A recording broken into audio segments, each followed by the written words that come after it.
taala. Mereka lah yang akan memiliki khasyah, takut. Ketika Allah mengancam dengan neraka, maka dia takut dengan nerakanya Allah. Ini kadang-kadang neraka sekarang jadi bahan candaan. Neraka sekarang diceritakan tapi dalam bentuk bercanda, sehingga orang tertawa ketika mendengarkan kata neraka. Padahal orang-orang terdahulu setiap kali dia membaca ayat-ayat yang di situ ada azab dan nerakanya Allah, mereka justru menangis dan meneteskan air mata. Ikhwati fillah, sama-sama kita juga harus berselawat dan bersalam untuk Nabi kita yang mulia Rasulullah sallallahu alaihi wasallam. Allahumma salli ala Muhammad wa ala ali Muhammad. Mudah-mudahan kita paham betul dengan kewajiban kita terhadap beliau dalam mencintainya. Beliau adalah contoh yang paling konkret dalam bersyukur. Kalau kita mau tahu cara bagaimana bersyukur, tengoklah cara Nabi bagaimana bersyukur. Beliau adalah contoh konkret dalam semangat ibadah. Kalau kita mau tahu pula bagaimana semangat ibadah yang sebenarnya, maka tengoklah dari diri Rasulullah sallallahu alaihi wasallam. Mudah-mudahan hanya dia yang kita teladani, hanya dia yang kita jadikan panduan, panutan dalam setiap aktivitas yang kita lakukan, apa saja, baik itu ibadah ataupun muamalah. Dua-duanya harus kita kembalikan kepada Rasulullah sallallahu alaihi wasallam. Mudah-mudahan nanti di hari mahsyar semua kita bisa berbahagia berjumpa dengan beliau, berbahagia dalam mendapatkan syafaat-syafaatnya, dan berbahagia dalam mendapatkan minuman yang disediakan dan bahkan dituangkan langsung oleh Rasulullah sallallahu alaihi wasallam. Jangan sampai masuk ke dalam orang yang diusir. Karena ada orang yang akan diusir dari telaga Nabi. Orang-orang murtad dan orang-orang yang mengada-ngada dalam persoalan agama. Yang agama kerja Nabi menyampaikan. Kalau buat je, berarti ambil kerjanya. Dia sudah selesai dalam menyampaikan tugasnya. Berarti tidak ada lagi yang harus kita tambah dan tidak ada lagi yang harus kita kurangi. Kita tinggal tunduk saja.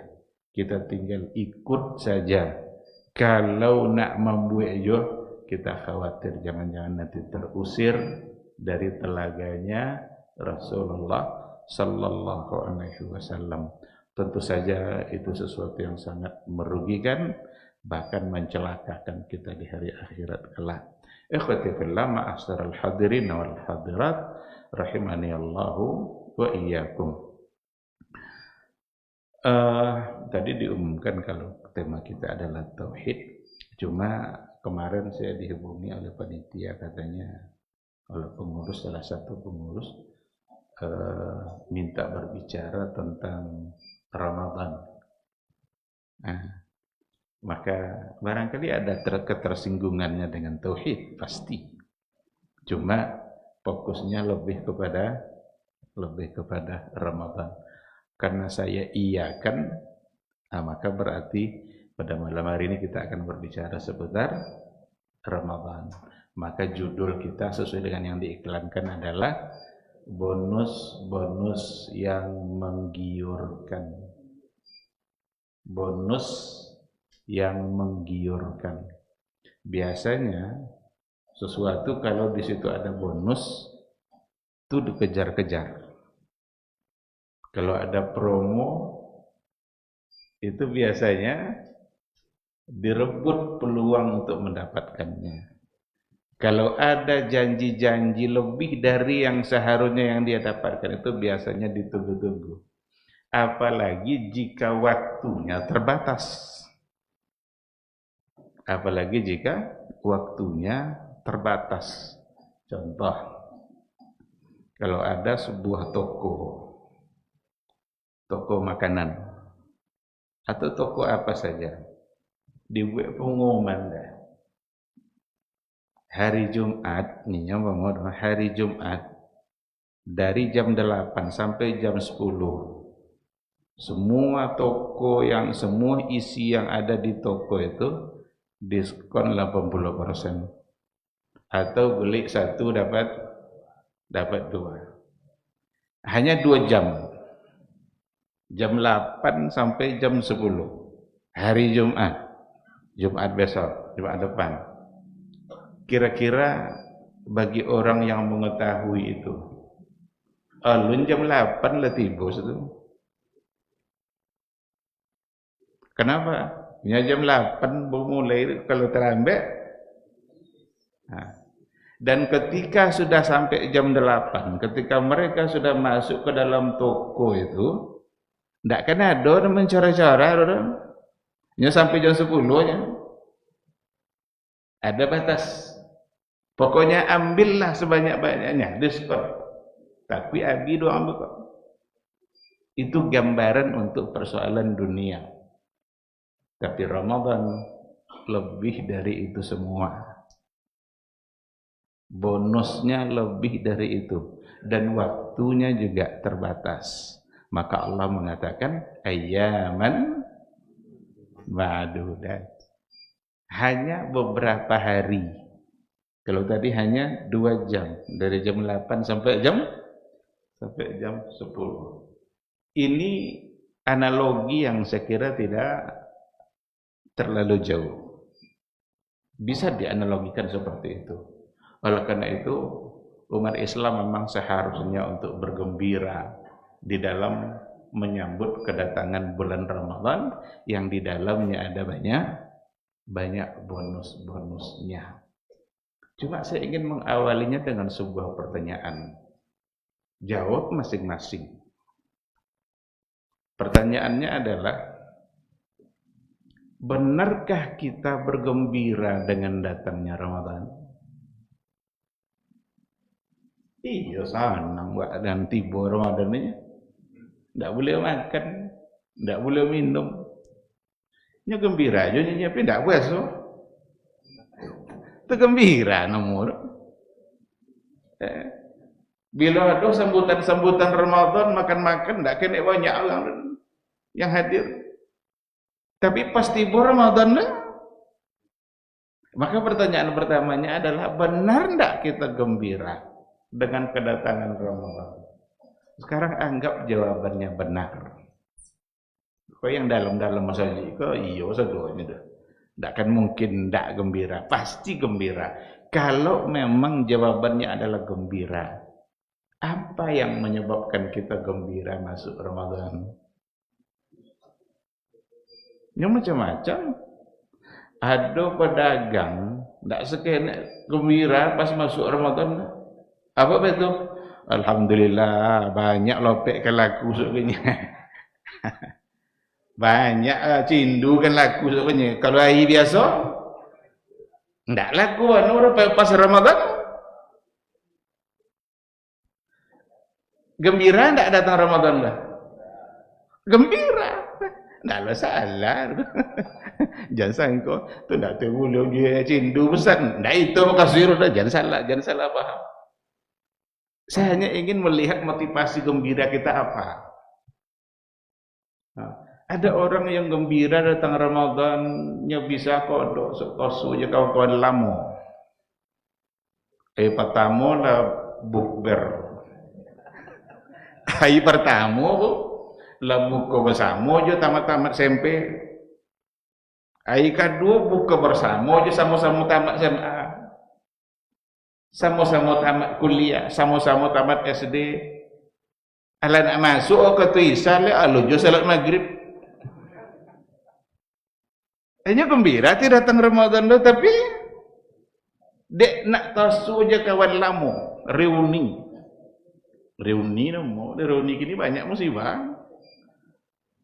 Ada eloknya tapi banyak musibah. Kadang-kadang lebih banyak hura-huranya, lebih banyak melalaikan daripada mengingatkan kita kepada Allah Subhanahu wa taala.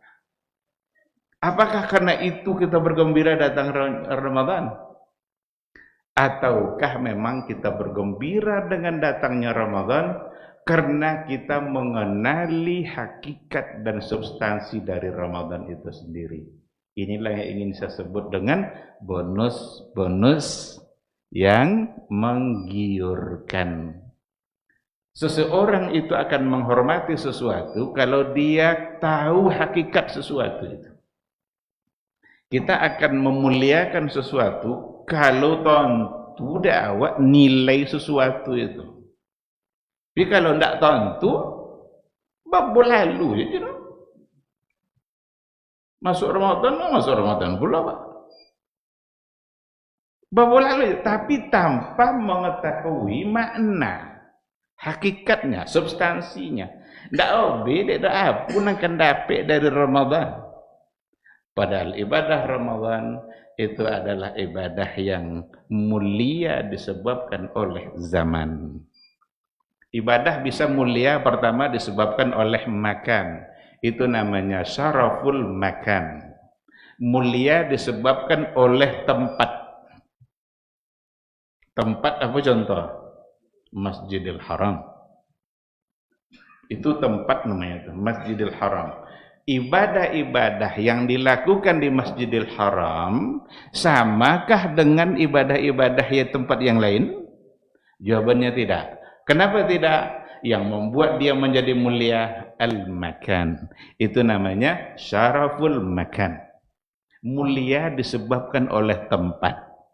Masjid Nabawi itu juga tempat. Solat sekali di Masjid Nabawi itu dia mendapatkan 1000 pahala, 1000 kali dibandingkan dengan solat pada masjid-masjid yang lain. Kalau di Masjidil Haram 100.000. Kalau di Masjidil Aqsa 500. Itu namanya syaraful makan. Dan itu kehendak Allah. Allah yang memuliakan tempat itu. Maka berbahagialah orang-orang ketika bisa sampai ke sana, ketika dimudahkan oleh Allah untuk berada di tempat yang mulia itu. Berarti Allah sedang memberikan peluang kebaikan kepada dia, nyeladunya ditompek yang tempat itu oleh Allah ibadah menjadi mulia, syaraful makan. Tapi ada yang kedua, sebuah ibadah itu menjadi mulia disebabkan oleh zaman. Itu namanya syarafuz zaman. Jadi ada syaraful makan, ada syarafuz zaman. Mulia disebabkan oleh masa. Jadi bukan tempat. Dan kemuliaan yang disebabkan oleh masa itu lebih luas daripada kemuliaan yang disebabkan oleh tempat. Kalau tempat, ya terbatas. Mungkin semua orang atau tidak semua orang yang mungkin bisa sampai ke sana. Mungkin ada di antara saudara-saudara kita yang tidak dimudahkan oleh Allah untuk sampai ke tempat yang dimuliakan tadi itu. Tapi kalau yang namanya syarafuz zaman, kemuliaan masa, itu siapapun kita, asal kita berada pada masa itu, maka semua kita punya hak yang sama untuk mendapatkan kemuliaan. Salah satu dari contoh syarafuz zaman itu adalah syahrul Ramadan. Adalah bulan Ramadan. Bulan Ramadan kita bisa berada di mana saja. Nak di Indonesia, nak di Libya, nak di Mesir. Dimanapun kita berada, asal zamannya datang, asal Ramadannya datang, berarti kita semua punya peluang untuk mendapatkan kemuliaan. Nah, inilah yang akan ada di hadapan kita, yang sebentar lagi insya Allah kita akan memasukinya, dan memohonlah kepada Allah Subhanahu wa taala agar kita benar-benar memasukinya. Yang tidak ada seorang Jawa yang bisa memastikan ini. Iyo kan sampai umur Ramadan kah? Tidak ada satupun yang bisa menjamin. Semua ada di tangan Allah Subhanahu wa Ta'ala. Apapun yang dikehendaki oleh Allah dalam kehidupan kita, itulah yang akan terjadi. Maka tidak dapat tidak perbanyak doa kepada Allah. Perpanjang, sampaikan umur kami masuk bulan Ramadan ya Allah. Kita kalau tengok sahabat-sahabat dulu dalam catatan sejarah, para ulama-ulama tabi'in, orang-orang terdahulu, itu membagi waktunya dalam setahun 6 bulan sebelum Ramadan, 6 bulan sesudah Ramadan. 2 bagian waktu mereka. Jadi ada riwayat, Allahumma barik lana fi Rajab wa Sya'ban wa ballighna Ramadan. Adalah satu riwayat, tapi para ulama menghukumnya sebagai sebuah hadis yang dhaif. Karena para ulama terdahulu, ulama tabi'in, membagi waktu setahun menjadi 2. 6 bulan sebelum Ramadan, 6 bulan sesudah Ramadan. Apa yang mereka lakukan? 6 bulan sebelum Ramadan, doa mereka adalah, ya Allah, panjangkan umur kami sampai memasuki bulan Ramadan. Berarti tidak ada Rajab, kan? Kalau Rajab kan 3 bulan. Tapi kan sebagai sebuah doa, ya kita boleh aja berdoa kepada Allah. Tapi status dari riwayat tadi itu kata para ulama banyak mengatakan adalah riwayat yang dhaif. Karena orang-orang tabi'in dulu, ulama-ulama dulu, 6 bulan menjelang Ramadan, doanya, ya Allah, panjangkan umur kami sampai masuk bulan Ramadan. Dan 6 bulan sesudah Ramadan, apa doa mereka? Doa mereka adalah, ya Allah, terima amal-amal yang telah kami lakukan selama bulan Ramadan. Kira-kira kalau seandainya 6 bulan menjelang Ramadan mereka sudah berdoa, itu dek mengerti arti Ramadan atau dek enggak? Dek mengerti, dek punya, paham betul mereka apa yang ada dalam Ramadan. Oh, beda bonus-bonus, mana dan diskon, mana promo, mana 1 dapat 3, dapat cek jadi 10. Kan itu kan al-ajru al-mudha'af, pahala yang berlebihan. Karena mereka paham itulah, 6 bulan menjelang Ramadan, doa mereka itu sudah seperti itu. Dan 6 bulan berikutnya, doa mereka, panjangkan umur kami sampai memasuki bulan terima semua amal kami selama bulan Ramadan. 2 itu bagian waktu mereka, orang-orang terdahulu. Itu tidak lain, sekali lagi, dikarenakan oleh mereka sangat mengerti dengan apa yang ada di dalam bulan Ramadan. Ikhwati fillah, Abu Umamah Al-Bahili radhiyallahu anhu, dia berkata kepada Rasulullah sallallahu alaihi wasallam. Apa kata Abu Umamah? Ya Rasulullah, dullani ala amalin idza amiltuhu adkhulu bihil jannah.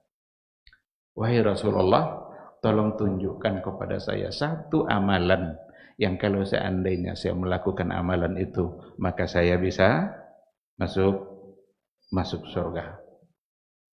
Abu Umamah nanya, jawabuin keadaan wahai Rasul, katanya, satu amalan, kalau amalan itu saya kerjakan, maka saya bisa masuk surga. Itulah keinginan orang-orang terdahulu yang memang cita-cita tertingginya adalah masuk surga. Iku perlu awak tanamkan ke anak-anak orang. Awak selama aku kalau membuat cita-cita anak-anak kan, jadi tentara, jadi polisi. Nak jadi apa cita-cita anaknya? Jadi tentara, jadi polisi, jadi dokter, jadi arsitek. Kan itu, ajarkan ke anak-anak kita, cita-cita tertinggi harus masuk surga. Sebagaimana para sahabat. Ini contoh Abu Umamah. Ndak Abu Umamah aja dan punya cita-cita surga. Banyak. Sahabat kalau nanya Nabi, mereka ndak nanya tentang dunia. Mereka selalu nanya tentang surga, tentang akhirat, tentang keselamatan mereka di mahsyar. Ada nenek-nenek datang nemuin Nabi, ya Rasulullah, dan kau bisa ndak masuk surga? Nenek-nenek. Jadi cita-citanya masuk. Dek Nabi ingin bercanda, apanya Nabi? Ndak ada nenek dalam surga orangnya.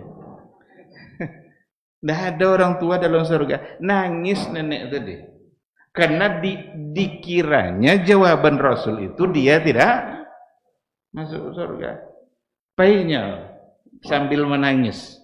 Disuruh panggil oleh Nabi, diutus oleh Nabi. Tolong ibu nenek itu salah paham nenek tadi. Ketika dia dipanggil, baru Nabi menjelaskan. Bukan maksudnya nenek tidak masuk surga. Tidak. Tapi nanti kalau sudah berada di surga, maka nenek akan kembali muda. Jadi saya sebenarnya nanti tua kan muda soalnya amannya lah. Dan belakang tuh nenek belakang jadi isolah deh, enggak perlu iso. Asal kalau sudah masuk surga akan muda. Itulah arti dari ungkapan Nabi tadi itu. Karena yang ada di surga itu memang muda-muda. Ada anak-anak sebagai mainan perhiasan-perhiasan surga dan tidak ada yang tua. Begitulah indahnya nanti di dalam surga. Maka Abu Umamah nanya ke Nabi, "Cik jadilannya tapi masuk surga dan duanya?" Jawaban Nabi apa? "Kalau memang itu yang kamu inginkan wahai Abu Umamah, alaika bis-siyam atau alaika bis-shaum. Kalau memang itu amal yang kamu inginkan wahai Abu Umamah, maka laksanakan puasa. Hendaklah kamu berpuasa. Kalau begitu berarti puasa menggiring kita menuju surga. Berarti kita hari ini sedang berada di ambang pintu surga. Cuma di ambang pintu lu ulun masuk lalu. Kamu mau pintu asiko aduh. Itu hanyalah orang-orang yang paham dengan arti dari puasa dan hakikat dari Ramadan itu sendiri. Tapi kalau dia tidak mengerti, yakinlah, tidak akan bermakna. Itu hanya akan jadi rutinitas tahunan. Dek 2 bulan dalam setahun itu dek lecik salah satu Ramadan akan lewat itu banyak. Itu rutinitas nomor. Tapi ketika dia mengerti dengan hakikatnya, maka Abu Umamah ketika Nabi menjawab alaika bis-shaum, riwayat setelahnya mengatakan, setelah itu didengar oleh Abu Umamah, hampir tidak ada hari nampak rumah Abu Umamah itu berasap. Kodok umahnya lendak basok daripada itu adalah simbol dari berarti tidak masak bini kan itu tiba. Kalau tidak masak berarti puasa. Itu dikatakan oleh perawi hadis setelah itu. Bahwa Abu Umamah setelah mendengarkan itu dari Nabi, hampir hari-harinya rumahnya tidak berasap, dan itu simbol bahwa dia paham dengan yang diucapkan oleh Nabi. Apa yang akan kita dapatkan? Kok begitu Nabi mengatakan kalau nak masuk surga, puasanya? Kenapa Nabi jawabannya puasa? Karena dia kok nak masuk surga jihad. Kan itu dia Nabi syahid kan? Tapi enggak, dia bilang puasa. Ini kalau jawab jihad, ada orang enggak bisa jihad. Dan tidaklah setiap saat bisa berperang itu tidak punya nyawa ya. Tunggu arahan dari pemimpin. Kalau tidak ada izin dari pemimpin, tidak boleh kita melakukan. Jadi tiba nampak orang kafir kok bunuh, tidak bisa macam itu. Ada aturan main. Tapi ketika Nabi mengatakan alaika bis-shaum, alaika bis-siyam, Nabi sudah mengatur puasa itu ada yang wajib, ada yang sunat. Kira-kira jawaban Nabi alaika bis-shaum itu apakah hanya untuk yang wajib saja? Enggak. Ini merupakan jawaban yang sangat umum, masuk ke dalamnya semua bentuk puasa. Dan puasa akan membuat kita mendapat ridhanya Allah Subhanahu wa taala. Dan ridha Allah yang kita dapatkan akan membuat dosa-dosa kita menjadi terampuni. Dan ketika dosa-dosa kita terampuni, maka merekalah yang orang akan berhak untuk dimasukkan ke dalam surganya Allah Subhanahu wa taala. Apa kata Allah apa kata Rasul dalam sebuah hadisnya sahih, man sama yauman fi sabilillah. Barang siapa yang berpuasa satu hari karena Allah, ba'adallahu wajhahu 'anin nari sab'ina kharifah. Allah akan jauhkan wajahnya dari neraka Allah. Jadi kalau puasa sehari karena Allah, Allah akan jauhkan wajahnya dari neraka sejauh 70 tahun perjalanan. 70 tahun berjalan, berapa jauh. Tapi taklah dosa turun, tak jalan kaki, pakai unta, atau pakai kuda. Kalau sempat pakai mobil, 70 tahun. Tapi ini satu umum, anggap aja jalan kaki, 70 tahun. Allah jauhkan wajahnya dari neraka Allah. Ini ketika Allah bilang jauhkan wajah, kok tidak cik wajah yang jauh itu? Karena wajah itu wakil dari keseluruhan. Wajah itu wakil dari keseluruhan. Maka ketika dikatakan Allah jauhkan wajahnya, maka seluruh zatnya, badannya. Begitu juga lah cara kita dalam memahami ayat-ayat sifat Allah. Ketika dibilang wajah Allah, maka kekallah wajah Allah. Itu cik wajah aja kekalnya, yang lain enggak. Maka ketika dikatakan wajah, itu sebenarnya adalah simbol atau lambang untuk zat secara keseluruhan. Maka dari hadis tadi kita sangat mengerti apa yang akan didapat oleh orang yang sedang berpuasa. Dan orang yang berpuasa, orang yang ketika itu adalah dia sedang mentaati Allah Subhanahu wa taala, dan itu juga adalah sebabnya salah satu dari doa yang makbul itu adalah pada saat kita berpuasa. Adalah banyak bonus, tidak sekian, tidak bisa hitung bonus Ramadan. Dosa kita terampuni, kemudian doa-doa kita dikabulkan. Kata Rasul sallallahu sudah awatin la turat. Ada 3 doa yang tidak tertolak. Salah satunya adalah da'watus shaim. Ada lagi da'watul musafir. Ada juga da'watul mazlum. Doa orang yang terzalimi.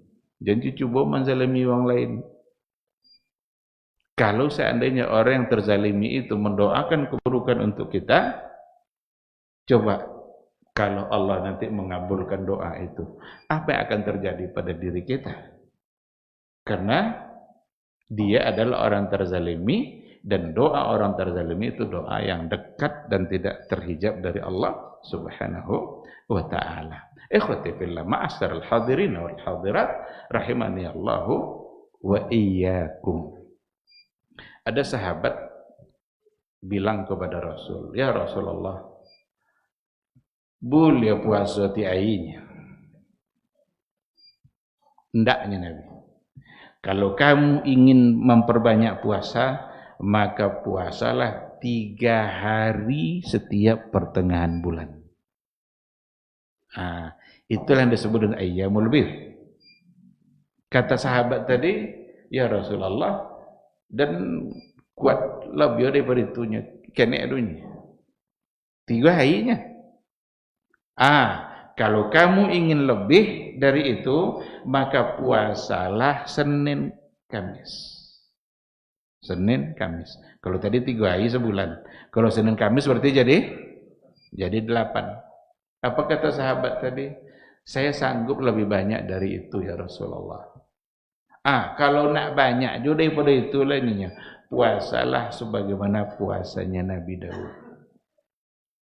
Tadi 8. Kalau puasa Nabi Daud sebulan jadi 5 boleh. 3 naik ke 8, naik ke 5 boleh. Kata sahabat tadi, saya sanggup lebih banyak dari itu ya Rasulullah. Apa kata Rasul? La. Enggak. Khairus siyami siyamu akhi Daud. Puasa yang terbaik itu adalah puasa saudara saya Daud. Tidak boleh ada Nabi lah. Itu batasnya tuh. Maka tidak boleh mempuasakan diri setiap hari. Kecuali Ramadan secara keseluruhan. Karena itu wajib. Tapi yang sunat tidak dibolehkan. Sya'ban pun tidak dibolehkan secara keseluruhan. Nabi memperbanyak puasa dari awal, tapi sudah bagian akhir nanti Nabi justru meninggalkan. Dan Nabi malah melarang puasa sehari atau 2 hari sebelum. Kalau nak puasanya tidak boleh Nabi itu. Kecuali kalau bagi mereka yang memang sudah terbiasa betul puasa sunnah, dan kebetulan sehari 2 hari itu adalah hari di mana dia puasa, puasa sunnah. Nah pertanyaannya, kira-kira sahabat yang bertanya ke Nabi tadi itu, nak banyak dah banyak tadi, itu diapuk iki waro? Dek tentu, dek bonus itu kan? Tak mungkin dek tentu. Kalau tak tentu nak kami minta dah. Yang tak tentu suwon tak buir dah turun. Itu baru melanggar namanya. Ndak beda apa yang kan didapat itu dia tidak tahu. Nah, jadi ikhwati fillah, sekali lagi kita akan memasuki bulan yang di dalamnya penuh dengan bonus-bonus akhirat yang menggiurkan. Cuma kira-kira kita tergiurkah atau tidak? Sebegitu banyak nanti riwayat yang bisa kita baca. Hadis-hadis dari Nabi, contoh-contoh sejarah bagaimana mereka melakukannya. Semua itu seharusnya menjadi ilmu bagi kita, supaya kita terdorong untuk bersemangat menyambut dan mengamalkan hari-hari dalam bulan Ramadan. Nanti akan kita lihat insyaallah bagaimana cara dan apa yang harus kita lakukan untuk menyambut kedatangan bulan Ramadan. Tapi kita jawab dulu suara azan insyaallah.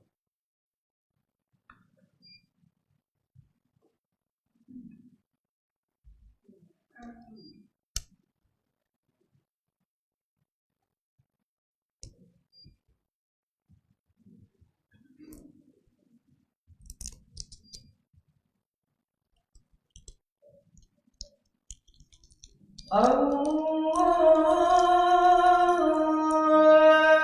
Akbar,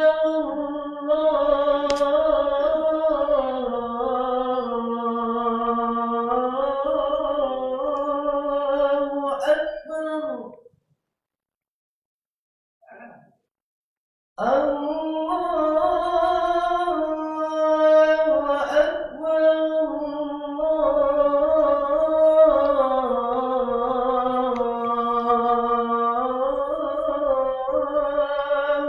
Akbar, Asyhadu an la ilaha illallah.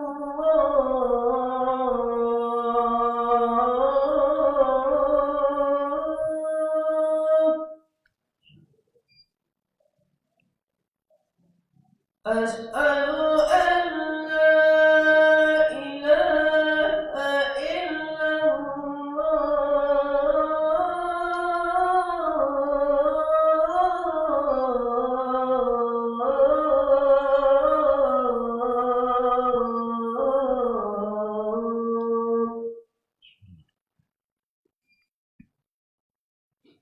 Asyhadu anna Muhammadan Rasulullah.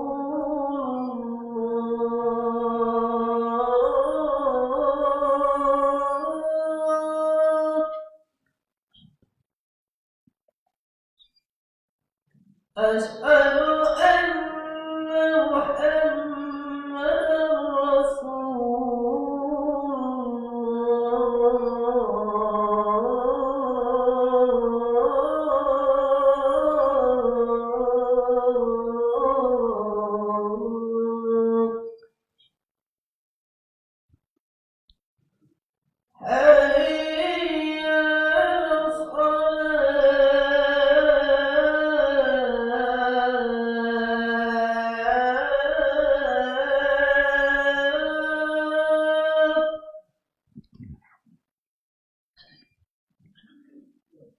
حي على الصلاة حي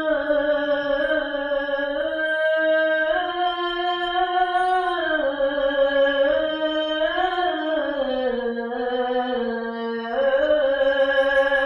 حي على الفلاح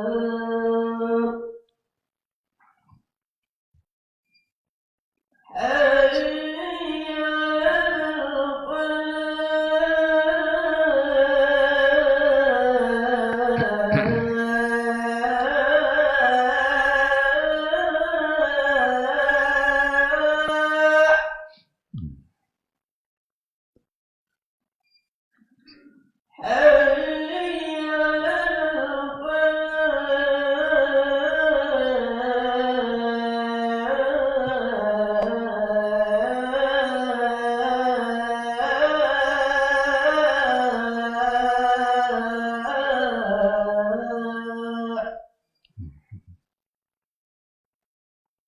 الله أكبر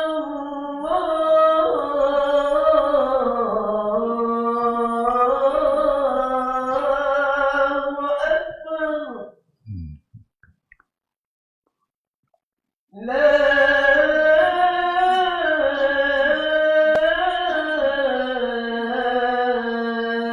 إله إلا الله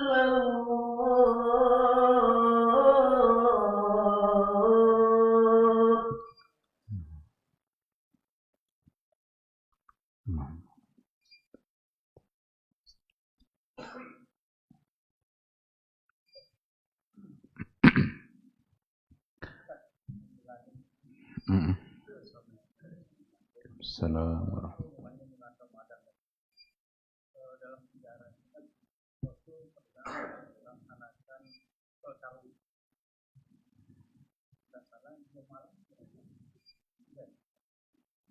Cuman yang menjadi pertanyaan saya kan karena sholat tarawih itu kan 8 rakaat tuh.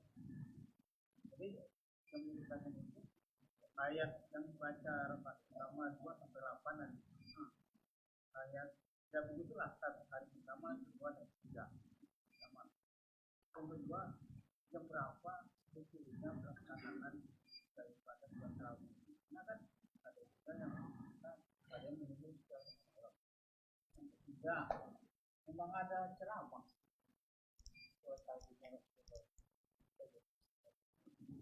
Waalaikumsalam warahmatullahi wabarakatuh.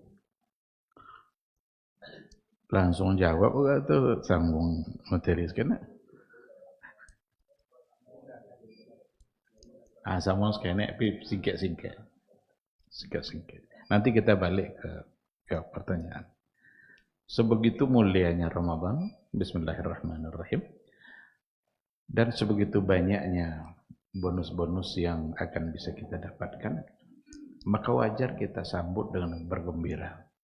Dan apa yang harus kita lakukan dalam menyambut Ramadan? Yang pertama sekali adalah bersihkan akidah kita dari syirik. Ini kunci pertama. Bersihkan akidah kita dari semua bentuk kesyirikan. Karena syirik akan membuat segala ibadah kita batal. La in asyrakta la yahbatanna amaluk. Jika engkau berbuat syirik, batal amalmu. Tidak ada lu kuno nanti dulu batal. Karena kesyirikan yang kita lakukan. Percuma nanti kita berbuat banyak-banyak. Ternyata batal juga pada akhirnya. Karena kita mensyirikkan Allah, menduakan Allah. Jadi kalau seandainya ada hal-hal yang dalam bentuk kesyirikan, dalam keyakinan kita selama ini, tinggalkan itu semua.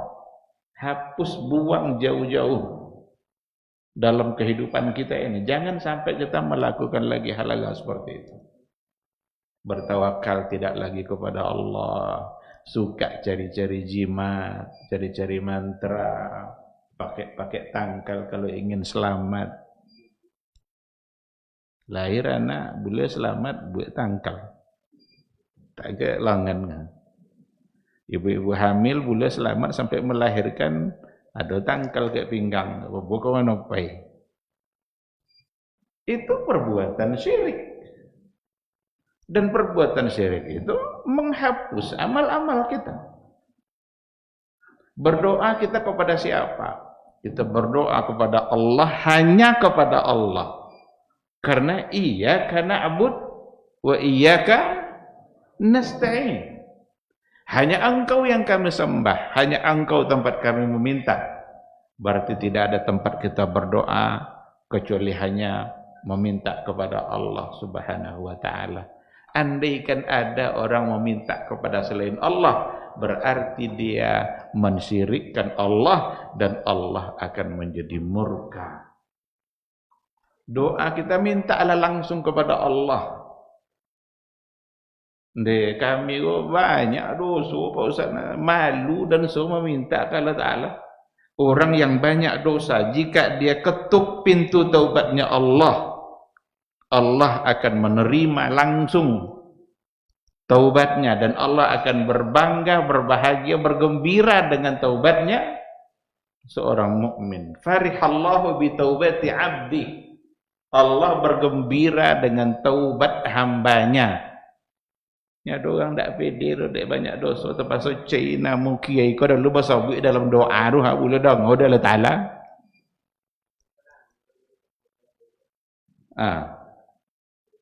Abdul Qadir Jilani kan namanya, segala macam kiai-kiai disebut-sebut, mesti pula disebut itu. Kalau tidak disebut seolah-olah tidak afdal dalam berdoa. Padahal semua kita punya hak yang sama. Minta langsung kepada Allah, ya Allah, ampuni dosa saya. Itulah yang paling baik. Kita mendoakan untuk diri kita. Ini kadang tidak ingin berdoa, ada suruh orang berdoa antinya begitu. Maka Islam ini mudah, jangan dipersulit. Kita aja yang suka-suka untuk mempersulit agama ini. Berdoa kepada Allah Ta'ala langsung kayaknya kan tak baca celah kuburan keramat dulu ke mana-mana kan. Ini menjelang Ramadan ini banyak orang nyari-nyari kubur keramat ini. Untuk di situ dititipkan doanya kepada Allah Subhanahu wa taala. Tinggalkan itu semua. Kita mau memasuki bulan mulia, bulan di mana banyak ibadah, dan ibadah kita akan tertolak kalau seandainya kita melakukan perbuatan syirik. Itu tidak boleh ziarah tiap Ustaz. Boleh ziarahnya, sunnah Nabi ziarah tu. Tapi apa yang dilakukan saat ziarah itu yang perlu diluruskan. Jangan salah paham. Nabi sering ziarah. Bahkan Nabi ziarah kubur malam-malam. Tiba-tiba Aisyah bangun, mana Nabi ni biasa ada Nabi sempiang. Kan tak ada. Tidak lama setelah itu Nabi pulang. Ternyata dia dari Baqi', dari pekuburan para sahabat yang ada di samping Masjid Nabawi sekarang. Namanya Baqi'. Malam-malam tu. Ada tolak ziarah malam-malam gini. Jadi jangan sangka ziarah kubur tu tidak boleh. Boleh, itu sunnah Nabi. Yang dipersoalkan sekarang adalah apa yang dilakukan saat berziarah. Berziarah pertama iktibar, ambil ibrah bahwa kita akan mati sama seperti dia. Yang kedua, doakan orang yang ada dalam kubur. Itu tujuan ziarah. Tapi ketika ziarah tujuannya sudah meminta didoakan oleh yang ada dalam kubur. Orang duit lo minta doa aku orang mati. Kata balik orang yang sudah wafat, siapapun dia memerlukan doa dari orang yang masih hidup. Jangan orang yang masih hidup justru datang ke kuburan-kuburan yang dianggap keramat, lalu menitipkan doa, atau dia mendoakan kepada Allah, lewat dia nanti doa disampaikan.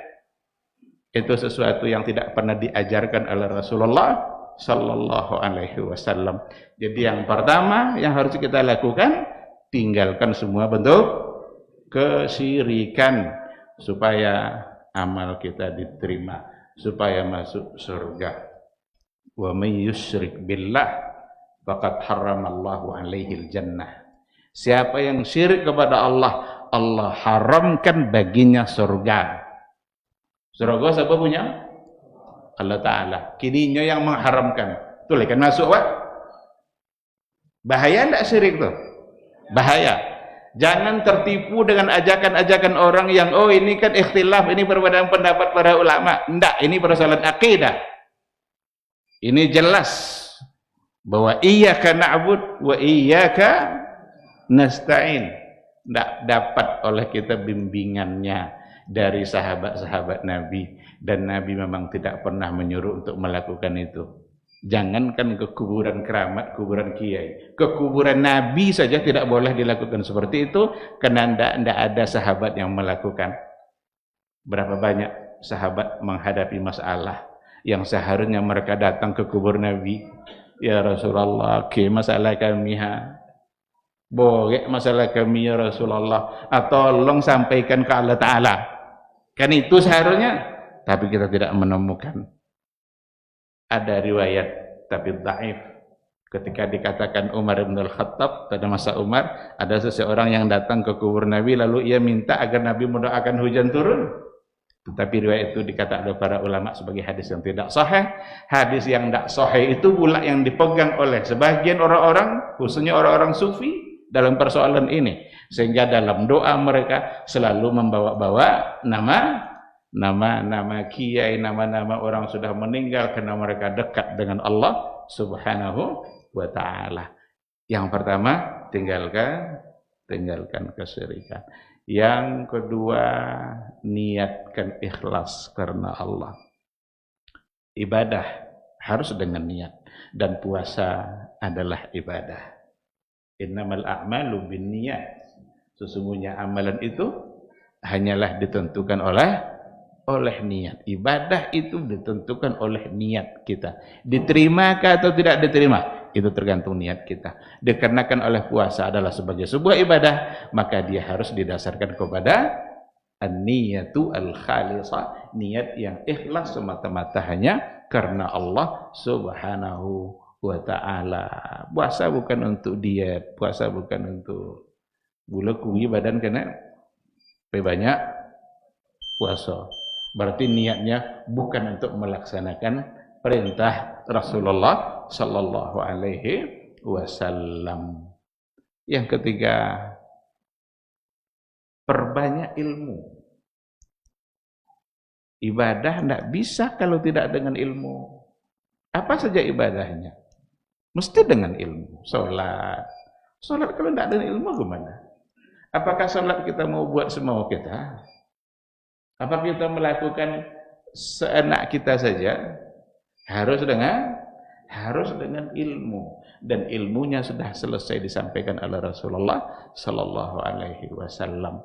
Apa yang menjadi syariat pada masa Nabi, itu pula yang menjadi syariat, menjadi agama pada masa kita.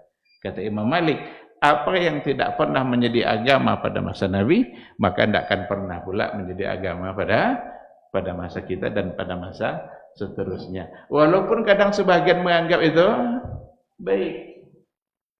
Nampaklah oleh Imam Malik ada seseorang solat sampai rakaat sebelum subuh. Yang dianjurkan berapa? 2. Dicegah oleh Imam Malik. Imam Malik atau Imam Al-Laits, antara itu. Apa kata yang solat tadi?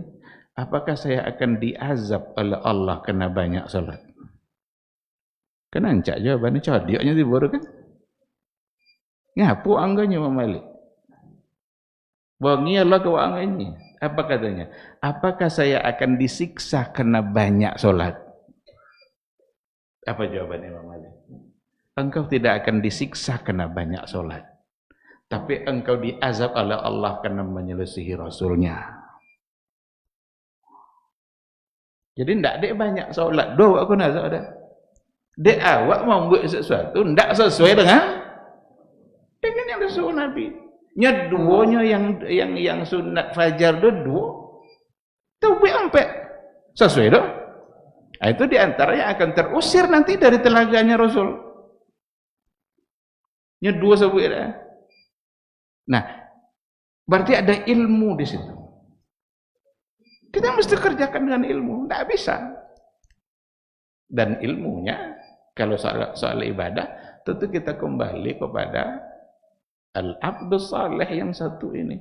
Maka Rasul itu abdun, katanya Isra Mi'raj, tidak sabik Rasul, Allah Ta'ala tidak sabik Nabi. Subhanallazi asra bi'abdihi, dengan hambanya. Abdun itu ubudiyah, karena Nabi lah orang yang sudah sempurna ubudiyahnya kepada Allah. Jadi kalau kita ingin tahu persoalan ibadah, ambillah dari abdun yang satu ini, karena memang dia diutus untuk menyampaikan persoalan ibadah. Nah, termasuk diantaranya Ramadan. Apa yang akan kita lakukan? Apa amalan yang kita lakukan? Bagaimana cara melakukannya? Bagaimana cara menyambutnya? Kadang-kadang kita menyambut dengan cara-cara yang salah. Kadang-kadang menyambut yang suci dengan cara-cara yang kotor. Uang kan bertarawih lah. Ini masih mandi juga. Anda lo mandi, cik mandi.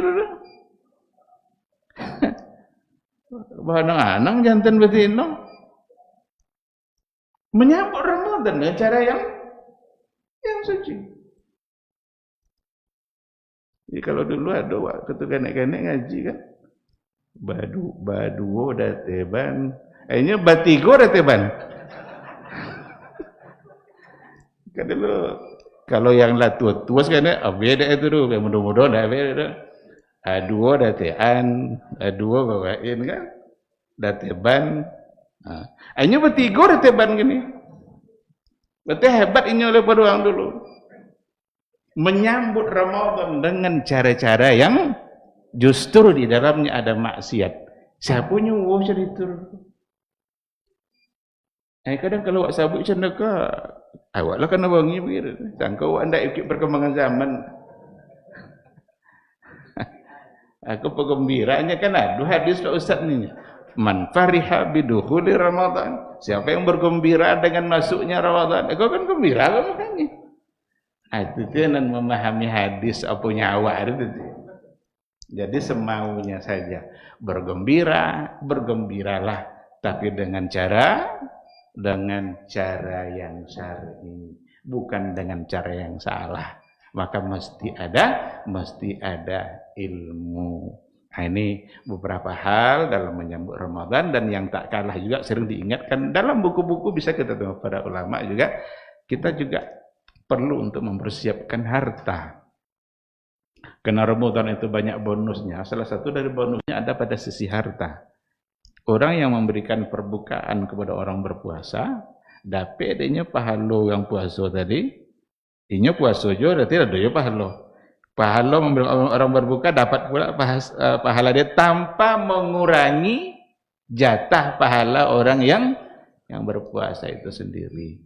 Meskipun dengan sebiji kurma atau dengan sebutir kurma atau dengan segelas air, seberapa yang bisa, maka perlu juga dipersiapkan. Lebih hendaknya sedikit pemberian kita dibanding di luar bulan Ramadan, supaya kita mendapatkan bonus-bonus yang tadi ini. Bonusnya sungguh sangat banyak sekali. Ikhwati fillah, saya kira itu mungkin secara singkat beberapa hal yang harus kita lakukan dalam menyambut bulan Ramadan. Mudah-mudahan Allah memanjangkan umur kita sampai memasuki bulan Ramadan. Baik, tadi ada beberapa pertanyaan ya, kita coba tanggapi terkait dengan beberapa hal. Dan mulai lupa tarwih Nabi. Dalam hadis dikatakan memang Rasulullah Shallallahu Alaihi Wasallam tidak sholat bersama sahabat sepanjang Ramadan itu. Ada di antara tahun Ramadan Nabi, beliau hanya sholat 3 malam. Semalam, ada yang sekena ikut. Yang ikut malam potang doa bercerita sepagi. Kami malam tadi sama Nabi-nya. Malam kedua lah banyak. Cito sampai tahu kan. Malam ketiga penuh saja. Malam keempat tak tahu lah. Ketika itu Rasul tidak lagi keluar. Nampak Nabi diinti-inti pada Nabi. Banyak orang main. Tak kalau Nabi lah. Sampai subuh Nabi baru sampaikan. Kata Rasul apa? Saya tahu malam tadi kalian sudah berkumpul menunggu saya untuk mengerjakan sholat. Kalaulah bukan karena saya khawatir ini akan difardukan untuk kalian. Berarti ada kekhawatiran Nabi. Maka Nabi meninggalkan sesuatu karena khawatir akan diwajibkan. Dan kalau sudah diwajibkan tentu akan menjadi berat. Maka dari sini diambil hukum oleh para ulama yang namanya tarwih hukumnya adalah sunnah. Tidak akan pernah naik sampai ke tingkat wajib. Dan di antara Ramadan ada yang Nabi mengerjakannya di pertengahan malam. Jadi tidak lo di awal dikerjakan Nabi, dikerjakan pada pertengahan malam. Dan itu artinya adalah bahwa ibadah tarwih itu salah satu dari ibadah qiyam untuk menghidupkan malam yang mungkin saja dikerjakan tidak di awal malam. Tapi kalau seandainya kita mengerjakannya tetap di awal malam, itu yang disepakati. Ya berarti kita punya contoh dari Rasulullah Shallallahu Alaihi Wasallam yang memang mengerjakannya setelah sholat Isya. Berapa panjangnya sholat Nabi? Kata Aisyah, la tas'alu an tulihinna wa husnihinna. Ajan kalian tanya lo canda apa panjang sholat Nabi dulu, canda apa lo elok sholat Nabi. Berarti meskipun dalam jumlah rakaat yang singkat, jumlahnya sedikit, tetapi lama. Karena panjang bacaannya. Ini nanti yang diisytiharkan oleh Umar bin Al-Khattab, kan untuk berlama-lama tidak semua orang yang bisa. Maka ada satu riwayat pada masa Umar beliau membuatnya 20, tetapi dengan bacaan yang lebih pendek. Jumlahnya yang dipanjangkan. Ada sebelum itu kalau nggak salah.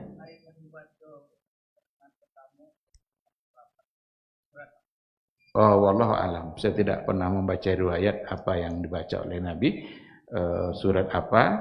Tapi yang jelas Aisyah Ummul Mukminin mengatakan, la tas'alu an tulihinna wa husnihinna. Jangan tanya oleh panjang, berarti panjang dia. Nya pendek orang dahulu tu, enggak lo samanya pendek awal. Kalau pendek awak kini kan alam tarakai memakan, itu kan tu pendek itu kan. Tapi kalau pendek orang dulu tu bahwa al-fajar, itulah pendek orang dulu. Maka ketika dikatakan jantannya panjangnya, itu berarti memang sangat panjang. Cuma apa ayatnya wallahu alam. Saya tidak mengetahui riwayatnya dan tidak pernah pula membaca persis bagian-bagian rakaat pertama iku waca Nabi iku atau wallahu alam. Saya belum tahu. Ya. Ada setindak lagi kan? Ada kayak ceramah. Kalau aja ada Nabi kultum. Iya, itu tidak kena taswu ada. Tidak kena taswu ada Nabi kultum sebelum tarawih kan. Nabi itu biasanya menyampaikan pesan-pesan agama pertama ketika turun wahyu. Apabila ada turun wahyu, maka Rasul akan memanggil mereka dan Nabi naik mimbar.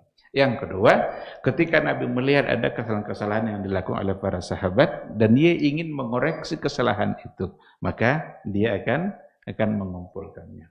Seperti yang terjadi pada 3 orang sahabat, yang 3 orang elok sebenarnya keinginannya baik, tapi salah.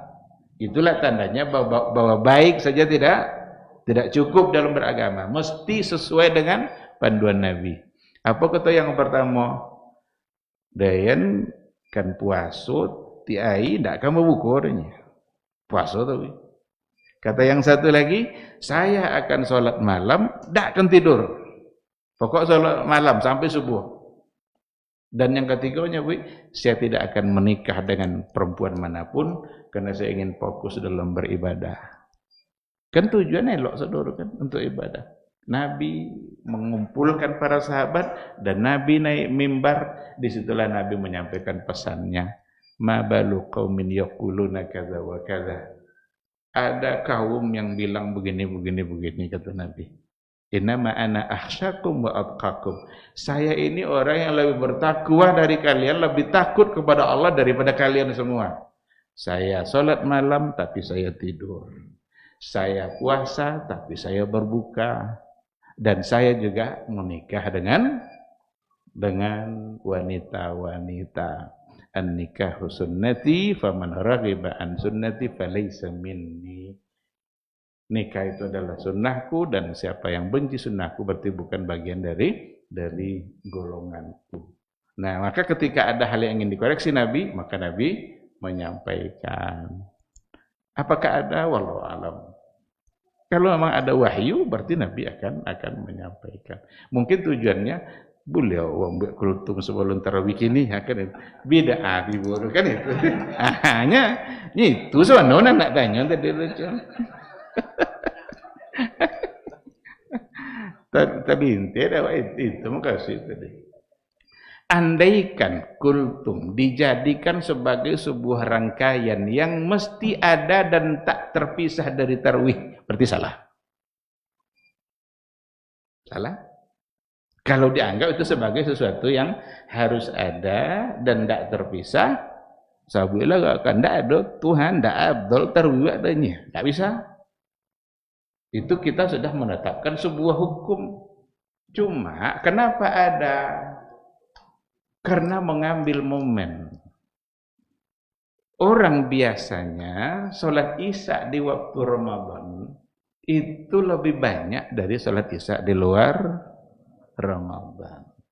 Nah sekarang ketika berkumpul banyak orang, dimanfaatkanlah untuk menyampaikan tausiah. Kalau memang tujuannya sekedar itu, ya berarti tidak ada persoalan. Itu tidak masalah. Karena kita tidak mengaitkannya dengan sebagai sebuah ketentuan dalam beragama.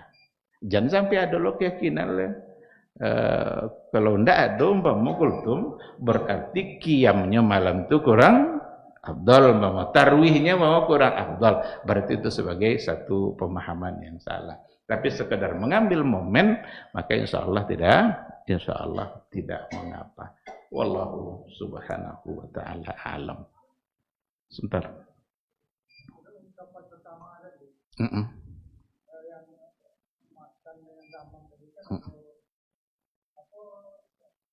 Saraful makan wa saraful zaman. Saraf itu artinya kemuliaan. Syarif. Saraf dari syarif. Syarif itu orang yang mulia. Maka saraful makan Saraful Zaman. Bahkan ada di buku saya baca Saraful Insan. Saraful Insan itu kemuliaan manusia, tapi jangan disalah paham.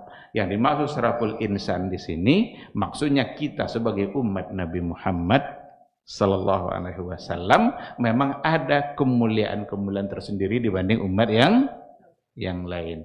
Bukan individu-individu, karena kita sebagai insan di mata Allah sama. Innama akramakum indallahi atqakum. Yang paling mulia kalian di sisi Allah adalah orang yang paling bertakwa. Karena kalau nanti disalahpahami orang-orang tertentu, aku nanti bahaya juga. Aku yang Habib nanti lain lah amalan aku nanti kalau ini mengajar lain fadilah. Nah, semua akan menjadi sama. Wallahu a'lam. Barakallahu fikum.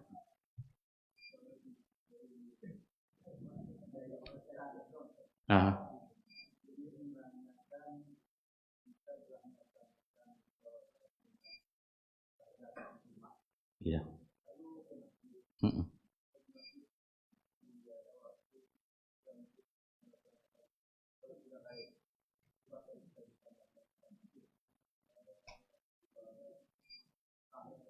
Iya. Iya. Salat tahiyat masjid itu salat zawatul asbab. Salat yang memiliki sebab. Apabila sebabnya ada, maka kita boleh untuk melakukan. Nabi melarang salat setelah subuh. 2 salat yang dilarang oleh Nabi. Setelah asar, setelah subuh. Kini awak setelah asar masuk masjid. Boleh tahiyat? Boleh, karena sebabnya ada. Itu namanya zawatul asbab. Apa contoh sebab yang lain? Jenazah. Salat jenazah itu salat zawatul asbab. Apa sebab salat jenazah? Nyado jenazah. Kan iya kan? Sekarang selesai asar, tiba orang di rumah membawa jenazah, kan dikuburkan. Boleh disolatkan? Boleh, karena zawatul asbab. Maka jika sebabnya ada, berarti boleh dikerjakan. Sekarang awaklah solat di rumah, sunat fajar. Datang ke masjid, ternyata orang belum qomat. Apa kata Nabi? Iza dakhala ahadukumul masjidah. Kalau kalian masuk masjid, fala yajlis hatta yarka' rakatain. Jangan langsung duduk sebelum salat 2 rakaat. Inilah yang disebut oleh para ulama dengan tahiyatul masjid. Berarti salatlah tapi untuk tahiyatul masjid, karena dia zawatul asbab. Karena dia punya sebabnya. Wallahu a'lam. Apa? Musalla. Kalau istilah Nabi, musalla itu lapangan. Ya, kalau istilah hadis, kalau ketemu kata musalla di hadis Nabi, itu maksudnya lapangan. Siapa yang man kana lahu sa'atan wa lam yudhahi fala yaqrabanna musallana. Siapa yang sanggup berkorban tapi dia tidak berkorban, maka jangan dekat-dekat musallana, musalla kami. Apa musalla di situ? Lapangan, karena hubungannya dengan hari raya. Tapi musalla di kita ndak lapangan dah. Ndak ada orang awak nyebut musalla lapangan, musalla. Bedanya adalah kalau masjid ada Jumat, kalau musalla tidak ada Jumat. Musalla artinya tempat salat, masjid artinya tempat sujud. Jadi masjid tempat sujud, kalau musalla tempat salat. Boleh ndak tahiyat pada musalla? Lah, kalau seandainya memang musalla itu Di situ didirikan 5 waktu, diatur secara tertib rawatibnya, ada azannya, ada iqamahnya. Cik Jumat je ndak ada dah. Itu bisa. Karena fungsinya persis sama dengan masjid. Tapi kalau seandainya musala 2 kali je umpamanya. Umpama di kantor. Di kantor tu umpama zuhur. Asar ndak kalau cik zuhurnya zuhur sama. Apalagi maghrib. Berarti tidak diatur secara tertib pelaksanaan sholat. Atau ada sudut-sudut bandara umpama ada musala situ. Siapa singgah kok sholat nak pai-pai ndak ada azan situ doang. Cik sampai singgah nyolangkan bangkitnya berarti tidak. Tapi jika memang di situ dilaksanakan sholat yang 5 waktu, diatur secara tertib, ada imamnya, ada azannya, ada muazzinnya, berarti sama fungsinya dengan masjid dan boleh untuk dilakukan tahiyat masjidnya. Musalla sampai sholat, masjid sampai sujud, sama penuh. Tapi kalau musalla dalam bahasa Nabi lapangan, tidak ada tahiyat lapangan. Maka ketika kita hari raya di lapangan, datang buat situ, tidak ada tahiyat dorong. Tidak perlu tahiyat lapangan. Gitu. Wallahu subhanahu wa ta'ala alam. Itu yang saya pahami dari pandangan-pandangan dan fatwa-fatwa para ulama. Wallahu a'lam. Ada lagi? Cukup? Baik. Baik, terima kasih. Sampai di sini kajian kita pada malam hari ini. Walaupun kita tidak persis membahas tauhid, tapi mudah-mudahan ada ketersambungannya dengan tauhid, dan semoga Allah Subhanahu wa taala memberikan kita kesehatan, kesempatan untuk menikmati indahnya Ramadan di tahun ini, dan semoga semua kita bersemangat untuk mengambil semua peluang kebaikan yang disediakan oleh Allah Subhanahu wa taala. Terima kasih. Subhanakallahumma bihamdika asyhadu an la ilaha illa anta astaghfiruka wa atubu ilaik. Wassalamualaikum warahmatullahi wabarakatuh.